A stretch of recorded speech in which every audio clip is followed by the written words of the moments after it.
বলো। আমি বাড়ি আসছি। বাড়ি আসছি মানে? তোমাকে এত নিষেধ করা সত্ত্বেও তুমি বাড়ি চলে আসছো? আরে এসে কি করবা? গ্রামে কোনো কাজ আছে? কিছুদিন থেকে আবার চলে আসবো। লোকের স্বামী 4-5 বছর ধরে বাইরে থাকে, কত টাকা নিয়ে আসছি। আরে এর মাত্র 8 মাস যাওয়া হয়েছে, এর মধ্যেই বাড়ি আসবো। কি রে তুই যে বাড়ি গেলি যাসনি? না, ভাবলাম আর কিছুদিন থেকেই যাই। সবই বুঝতে পেরেছি, ছাড় এসব কথা। আর কতক্ষণ বসে থাকবো বলো তো? শোনো আমার, তুমি আর 10 মিনিট বসো, আমি আসছি। কি রে ওর আবার কি হলো? দেখে কাজ করতে পারিসনি? আজ তুই রেস্ট নে, আমরা দেখছি। কি করছো? কি আর করবো, বসে বসে শুধু তোমার কথাই ভাবছি। শোনো না, কালকে একটু দেখা করতে পারবে? না করো না প্লিজ, তুমি তো জানো তোমাকে না দেখলে আমি থাকতে পারি না। আচ্ছা ঠিক আছে, তোমার কথাই আমি কখনো না করতে পেরেছি? এই এত ব্যস্ত, কার সঙ্গে কথা বলছিলা? মা ফোন করেছিল, তোমার কথাই বলছিল। ও তুমি কবে বাড়ি আসবা মা তাই জিজ্ঞেস করছিল। আমি আবার বললাম ও তো বাড়ি আসতেই চাইছে না, আরে 2 বছর থেকে তারপরে বাড়ি আসবে। আমি ঠিক বলিনি বলো?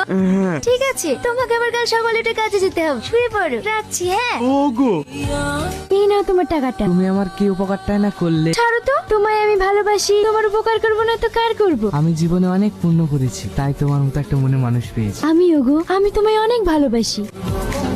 রোজ রোজ তোমার সাথে দেখা করতে এসে খুব অসুবিধা হচ্ছে। তুমি আমাকে কবে বিয়ে করবে?